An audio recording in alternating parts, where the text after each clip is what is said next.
হাবিল কাবিল প্রশ্ন করে হাওয়া আদমকে, তোমরা মোদের বাপ মা তোমাদের মা বাপকে। হাবিল কাবিল প্রশ্ন করে হাওয়া আদমকে, তোমরা মোদের বাপ মা তোমাদের মা বাপকে। বলো গো মোদের বলো কি তাদের নাম ছিল, বলো গো মোদের বলো কি তাদের নাম ছিল। মোদের দাদা দাদি নানা নানি আছে কোথায়? প্রশ্ন শুনে আদম হাওয়া হলো অবাক গো। হাবিল কাবিলকে তারা কি দেবে জবাব গো। দুজনে আল্লাহ বলে সিজদাতে যায় চলে, দুজনে আল্লাহ বলে সিজদাতে যায় চলে। বলে মাসুম ছেলে মোদের কাছে একই জানতে চায়। হাবিল কাবিল প্রশ্ন করে হাওয়া আদমকে, তোমরা মোদের বাপ মা তোমাদের মা বাপকে। পিতা আদম কি উত্তর দেয়? কি উত্তর দেবে? তাদের বাপ মানে কি উত্তর দেয়? লিখছে দেখো। ওই বলছে আদম শোন তোরা শোন, মানব জাতির মাঝে সৃষ্টি আমি প্রথম। মোর পাজিদার হাড়ে খোদা হাওয়াকে গড়ে, আর গন্ধম খেলাম দুনিয়ায় এলাম জান্নাত ছেড়ে। মোদের কেউ জন্ম দেয়নি মোরা মায়েরই দুধ খাইনি, মোদের কেউ জন্ম দেয়নি মোরা মায়েরই দুধ খাইনি। পাইনি মোরা মা বাপের ভালোবাসা, মোদের নেই বাপ মা মোরা এতিম দুজনা। মা বাপ কি মোদের জানা হলো না, দুজনে এতিম মিসকিন নেই মোদের মা বাপের দিন। দুজনে এতিম মিসকিন নেই মোদের মা বাপের দিন। তাই মানব জাতির পিতা মাতা মোরা দুজনা। হাবিল কাবিল প্রশ্ন করে হাওয়া আদমকে, তোমরা মোদের বাপ মা তোমাদের মা বাপকে। আল্লাহ একদিন ফারিস্তাদের ডেকে বলে তোমরা দুনিয়ার জমিন থেকে মাটি নিয়ে আসো, আমি আদম সৃষ্টি করব। ফারিস্তারা বলে আল্লাহ তুমি তো এর আগে একটা জিন জাত সৃষ্টি করলে, তারা ইবাদত করলো না, তোমার নাফরমানি করলো, আর তুমি বললে ধ্বংস করে দিলাম। কিন্তু আবার বলছে জিন জাত এই আদম সৃষ্টি করবে, এটা কেমন হবে? আবার আল্লাহ সেদিন ফারিস্তাদের বলে আমি যা জানি তোমরা তা জানো না। ফারিস্তারা দুনিয়া থেকে মাটি নিয়ে গেল, আর কি হয় কবি ছন্দের মাধ্যমে লিখছে দেখো। ওমর আল্লাহ যখন বলে গড়ব আদম, ফারিস্তারা শুনে বাধা দিয়েছে তখন। বলে ওগো আল্লাহ পাক তুমি গড়েছো জিনজাত, উৎপাত করে তারা করে না ইবাদত। কি হবে গড়ে আদম সে কি আর মোদের মতো, কি জানি দেখতে কেমন তার রূপ চেহারা। খোদা বলে আমি জানি তোমরা জানো না, আদম সৃষ্টি করা আমার আসল বাসনা। আমি যে গড়ব আদম সে মাখলুকে সর্বোত্তম, আমি যে গড়ব আদম সে মাখলুকে সর্বোত্তম। আমি নিজের সেরা সৃষ্টি দেখবো আদম চেহারায়। হাবিল কাবিল প্রশ্ন করে হাওয়া আদমকে, তোমরা মোদের বাপ মা তোমাদের মা বাপকে। আল্লাহ যখন আদম নবীকে সৃষ্টি করার পরে আবার ফারিস্তাদের ডেকে বলে তোমরা আমার আদমকে সিজদা করে নাও। সেদিন সবাই সিজদা করে নিল, একমাত্র একজন ফারিস্তা সিজদা করলো না, যার নাম হলো আজাজিল, যাকে ফারিস্তাদের সর্দার বলা হতো। কিন্তু কেনই আজাজিল সিজদা করলো না? আজাজিলটাকে সেই যে জিন জাতটাকে আল্লাহ ধ্বংস করতে বলেছিল, সেই জিন জাতের মধ্যে একটা ছোট্ট বাচ্চা বেঁচে রয়ে গেছিল। এই বাচ্চাটা ইবাদত করতে করতে কম বেশি 6 লক্ষ বছর ধরে ইবাদত করার পরে যার নাম হলো আজাজিল, যাকে ফারিস্তাদের সর্দার বলা হতো। কিন্তু তার মনেতে অহংকার রয়ে গেল যে আমি জিন জাত, আমি আগুনের সৃষ্টি, জিন তো আগুনের সৃষ্টি, আমি আগুনের সৃষ্টি আর আমি মাটির আদমকে সিজদা করব, এটা কেমন করে হয়? আল্লাহ তাকে আর সেদিন আজাজিল ডাকলো না, কি করে দিল কবি ছন্দের মাধ্যমে লিখছে দেখো। ওমর আল্লাহ যখন বলে গড়ব আদম, ফারিস্তারা শুনে বাধা দিয়েছে তখন। বলে ওগো আল্লাহ পাক তুমি গড়েছো জিনজাত, উৎপাত করে তারা করে না ইবাদত। কি হবে গড়ে আদম সে কি আর মোদের মতো কি জানি দেখতে কেমন তার রূপ চেহারা খোদা বলে আমি জানি তোমরা জানো না খোদা বলে আমি জানি তোমরা জানো না আদম সৃষ্টি করা আমার আসল বাসনা আমি যে গর্ব আদম সে মাখলুকে সর্বোত্তম আমি নিজের সেরা সৃষ্টি দেখবো আদম চেহারায় হাবিল কাবিল প্রশ্ন করে হাওয়া আদমকে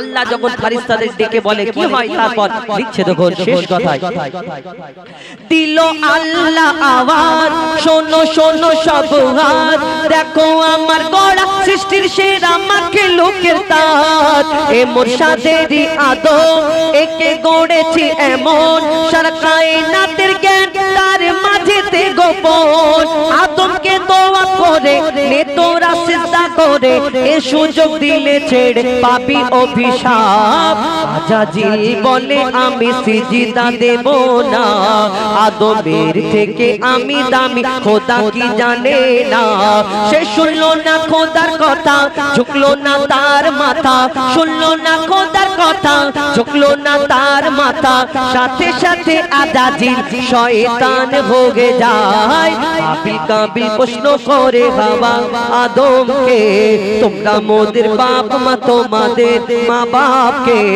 হাবিল কাবিল প্রশ্ন করে বাবা আদমকে তোমরা মোদের বাপ মা তোমাদের মা বাপকে বলো গো মোদের বলো কি তাদের নাম ছিল মোদের দাদা দাদি নানা নানি আছে কোথায় হাবিল কাবিল প্রশ্ন করে বাবা আদমকে তোমরা মোদের বাপ মা তোমাদের মা বাপকে কোথায় শিল্পী আপনাদের সামনে আসবে আরশ পাকের পাক রতন আরশ পাকের পাক রতন নূরে গড়া নূর বদন আরশ পাকের পাক রতন নূরে গড়া নূর বদন যার চরণ পরশ পেয়ে ভুবন ধন্য হয়ে যায় যে দেখে সে হয় মগন মোর নবীজির রূপ এমন যে দেখে সে হয় মগন মোর নবীজির রূপ এমন ওই রূপ দেখিয়া চন্দ্র তপন মেঘেতে লুকায় ওই রূপ দেখিয়া চন্দ্র তপন মেঘেতে লুকায় আর কি বলে পাবে না কোন মাখলুকাতে নবীর মিসাল খুঁজে পাবে না আরশ পাকের পাক রতন নূরে গড়া নূর বদন আরশ পাকের পাক রতন নূরে গড়া নূর বদন যার চরণ পরশ পেয়ে ভুবন ধন্য হয়ে যায় একদিন মা আমিনা তিনি বসে বসে চিন্তা করছেন যে আমার সন্তানকে আমি কেমন করে মানুষ করব কেন আমার দয়ার নবীজির আব্বা জান তিনি এই দুনিয়াতে ছিলেন না তিনি এই দুনিয়া থেকে পর্দা নিয়েছিলেন তো মা আমিনা তিনি চিন্তা করছেন আর সেই সময় আল্লাহর তরফ থেকে হুর ফেরেশতারা এসে মা আমিনাকে কি বোঝাচ্ছেন শুনুন হুর ফেরেশতারা বলছে সবাই হুর ফেরেশতারা বলছে সবাই মা আমিনাকে ঘিরে মাগো তুই কি জানিস তোর কোলে আজকে খেলা করে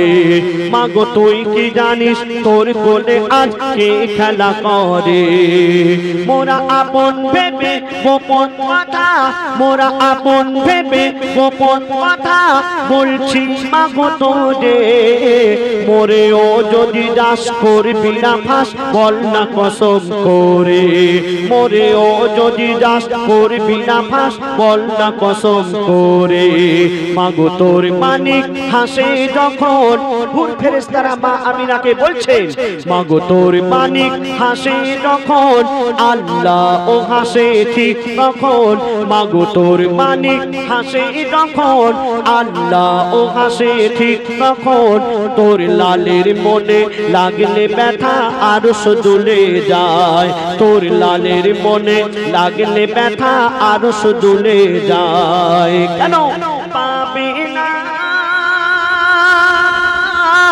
কোন মাখলুকাতে মোর নবীর মিসাল খুঁজে পাবে না আরশ পাকের পাক রতন নূরে গড়া নূর বদন যার চরণ পরশ পেয়ে ভুবন ধন্য হয়ে যায় একদিন আমার দয়ার রাসূল হযরতে বিলালকে ডেকে বললেন বিলাল তুমি আজ কাবার ছাদের উপরে উঠে আজান দাও কেন এটা আমার আল্লাহর ইচ্ছা তো হযরত বিলাল তিনি কাবার ছাদের উপরে উঠলেন আর কি করছেন শুনুন কাবার ছাদের উপরে উঠে বিলাল পড়ে যায় চিন্তায় ভাবে কোন দিকে মুখ করে এখন আজান দেওয়া যায় ভাবে কোন দিকে মুখ করে এখন আজান দেওয়া যায় হযরত বিলাল তিনি কাবার ছাদের উপরে উঠে চিন্তায় পড়ে গেলেন যে আমি কোন দিকে ফিরে আজান দেব কেন আমি তো কাবার দিকে মুখ ফিরে আজান দিই কিন্তু কাবার ছাদের উপরে উঠে আমি কোন দিকে ফিরে আজান দেব হযরত বিলাল তিনি চিন্তায় পড়ে গেলেন আর কি করছে কাবার ছাদের উপরে উঠে বিলাল পড়ে যায় চিন্তায় ভাবে কোন দিকে মুখ করে এখন আজান দেওয়া যায় ভাবে কোন দিকে মুখ করে এখন আজান দেওয়া যায় তখন হাজিরাতে বেলাল নবীজিকে সামনে দেখা পায় তখন হাজিরাতে বেলাল নবীজিকে সামনে দেখা পায় নবীজির দিকে ফিরে মধুর সুরে আজান দিয়ে দেয় নবীজির দিকে ফিরে মধুর সুরে আজান দিয়ে দেয় আল্লাহু আকবার আল্লাহু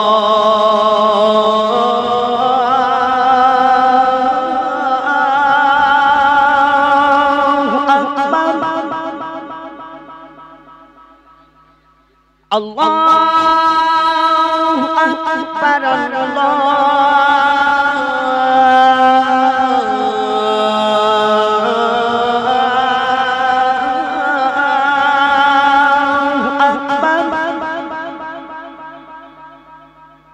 আশহাদু আল্লা ইলাহা ইল্লাল্লাহ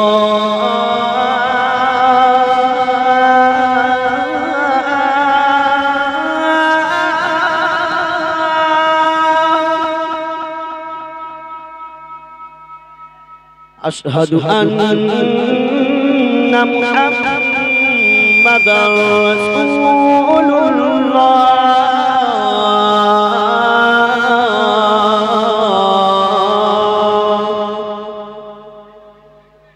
الله أكبر